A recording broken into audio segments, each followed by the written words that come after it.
Hi, we're Sharon and Andy. Welcome to our channel, Finca Life. In 2019 we bought an abandoned derelict finca that used to be a bodega in the Murcia region of Spain. The building's an empty shell with no services, water, etc., and we're restoring it, doing all the work ourselves to give us an off-grid, debt-free home. In addition to that, self-sufficiency is very important to us, so we aim to produce as much of our own food as possible. And the idea behind these videos is to log our progress and provide you with something that you hopefully find interesting and informative. Hi all, today I'd like to talk to you about this area of the house. It's one we're currently working on for various reasons, which I'll explain to you in a minute, and especially the two doors you can see behind me. The door on my left leads into the utility room.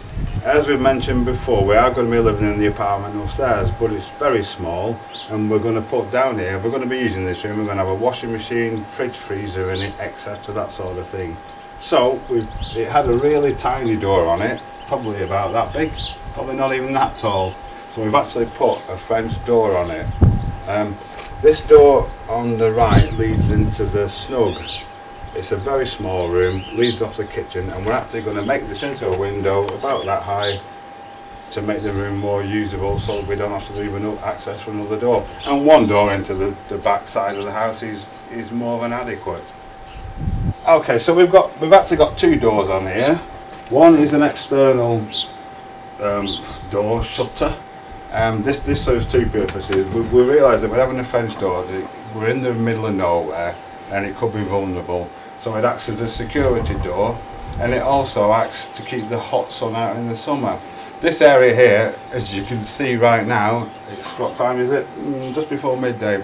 It's a right sun trap in the morning, and in the winter it's a perfect little breakfast area. But again, in the summer, the last thing you want is sun beating through a glass door which is behind.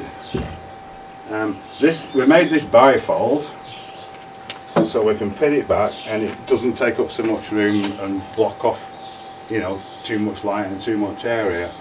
And now you can see the French doors that we've installed. This door is much bigger than the original door, as I've just said. And what we had to do initially was look for a lintel in the door. We had to chip it. It was all rendered on the outside, and we had to chip it all the way. And we found, you can see there, a big log basically. Once we found that, we could open it up, and we did that. We knocked it all out, but we left the old frame and the old door in so we could still secure it. And when we weren't here, well, we built a frame, a metal frame for the new shutter, and then we built the shutter itself. Obviously when we made those, we could install them, which at that point we could remove the old door and fit the French doors.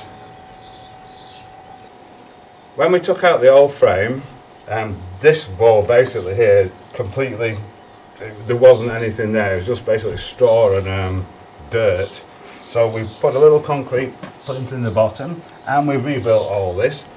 We haven't done this edge yet because, like I said before, we're going to be putting a window in here, so that's all going to have to be knocked off anyway. But what we have done is round the door. Sharon's actually been pointing this, and this side's done.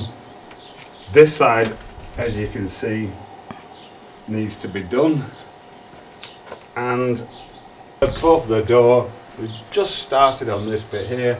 That's all been knocked out little by little. It's a huge house, we've got lots to do, we can only do a bit at a time, and we're going to do that. Round the side of the French doors you can see there's still a big gap there that needs to be filled in. You should be able to make that out on the video. And because the door's so much taller than the original door, if you can make out the beam there, we actually had to cut that back to allow the door to open. It just fits underneath it now, we just had enough space. Outside the door we're going to concrete that area and probably put some nice stone, slate or something like that on it. We've not decided yet. We're looking at lots of different things. And in between the two doors, that's got a concrete base in it, and that's going to be stone in there as well, as part of the process of pointing the door up. As we keep saying as well, the main part of this project is doing all the work ourselves and making everything as much as we can ourselves. We made the bifold shutter, we made the steel frame. We didn't make the French doors because they were actually had them on offer at an absolutely ridiculous price that I couldn't possibly have made them for in Leroy Merlin's, which is a big sort of DIY chain in Spain and in France for that matter. So we actually bought the doors, which suited as well, but as we've said before, everything we're going to be making and even showing you how to make, we're going to make a door for the bathroom upstairs in the next few days or week or so, depending how long the tiling takes. So that's not my strongest forte, but when we do, we're going to show you how to make a door, or how we make the doors for this place. Sharon's going to crack on with the pointing now, and at the end, when it's all eventually done, we'll show you what it all looks like. Thanks for watching. I hope you enjoyed this video. If you'd like to continue to follow our progress, please consider subscribing to our channel. It's really simple, it costs nothing, and all you've got to do is click the subscribe button below, not forgetting to check the bell and select all to receive future notifications of our videos. Thank you.